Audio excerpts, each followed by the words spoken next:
എങ്കിൽ എന്റെ ദാമ്പത്യം തകരില്ലായിരുന്നു. ഭാഗ്യലക്ഷ്മി. അഭിനയം, അതാണ് എല്ലാം. അതിൽ ഒട്ടും സംശയമില്ലാത്ത ഒരാളാണ് ഭാഗ്യലക്ഷ്മി. എന്തു ചെയ്യാൻ, അഭിനയിക്കാനുള്ള കഴിവ് ഭാഗ്യലക്ഷ്മിക്ക് ഉണ്ടായില്ലെങ്കിലും അഭിനയിക്കുന്നവരുടെ അഭിനയം പൂർണ്ണമാകാനുള്ള ശബ്ദം ഭാഗ്യലക്ഷ്മിക്കാണ് ദൈവം കൊടുത്തത്. അത് നന്നായി ചെയ്യുന്നുമുണ്ട് താരം. ഭാഗ്യലക്ഷ്മി അനാഥയായിരുന്നു അത്രേ. പാലക്കാട് ജനിച്ച ഭാഗ്യലക്ഷ്മിയുടെ അച്ഛനമ്മമാരായ കുമാരൻ നായരും ഭാർഗവിയമ്മയും താരത്തിന്റെ ചെറുപ്പകാലത്തെ മരിച്ചതാണ്. അങ്ങനെ അനാഥാലയത്തിൽ വളർന്ന ഭാഗ്യലക്ഷ്മിയെ ചെന്നൈയിലേക്ക് കൊണ്ടുപോയത് വലിയമ്മയായിരുന്നു. അവരുടെ പ്രേരണയിൽ സിനിമ അഭിനയം തുടങ്ങിയെങ്കിലും അത് തനിക്ക് ചേർന്ന പണിയല്ലെന്ന് മനസ്സിലാക്കി നിർത്തി. നോക്കത്താ ദൂരത്ത് കണ്ണുനട്ട് എന്ന ചിത്രത്തിലെ ഡബ്ബിങ്ങോടെ താരം മികച്ച ഡബ്ബിംഗ് കലാകാരിയായി പേരെടുത്തു. അന്നു തുടങ്ങി ഇന്ന് വരെ 400-ലേറെ ചിത്രങ്ങളിൽ സുന്ദരികളായ നായികമാരുടെ സിനിമയിലെ നാവായി ഭാഗ്യലക്ഷ്മി.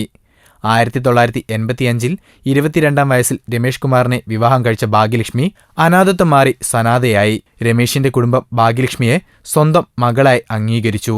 എന്നാൽ മദ്യപാനിയായ ഭർത്താവിന്റെ സംശയരോഗം മൂർച്ഛിച്ചപ്പോൾ 2011-ൽ ഭാഗ്യം തന്റെ മക്കളെയും കൊണ്ട് വീട് വിട്ടിറങ്ങി.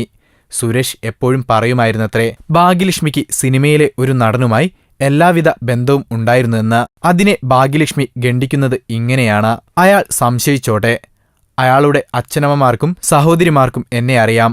പിന്നെ അഭിനയിച്ചു കാണിച്ച് ഭർത്താവിനെ കൂടെ നിർത്തേണ്ട ആവശ്യം എനിക്കില്ല. അഭിനയിക്കാൻ എനിക്കറിയുകയുമില്ല. വീണ്ടും വിവാഹം കഴിക്കാൻ ആളുകൾ വന്നതാണ്. മകൻ പറഞ്ഞത് അമ്മ ഇനി വിവാഹം കഴിക്കേണ്ടെന്നാണ്. ഇനി ഏത് കോടീശ്വരൻ വന്ന് കോടികൾ വാരിയെറിഞ്ഞാലും എനിക്ക് വേണ്ടെന്നും ഇനിയൊരു വിവാഹമില്ലെന്നും ഭാഗ്യം പറയുന്നു. Film court. ഞങ്ങളുടെ അഭ്യർത്ഥന മാനിച്ച് സബ്സ്ക്രൈബ് ചെയ്തവർ 1,00,000 കവിഞ്ഞിരിക്കുന്നു. നിങ്ങൾ വൈകിയോ? എങ്കിൽ ഉടൻ സബ്സ്ക്രൈബ് ചെയ്യൂ. Film court.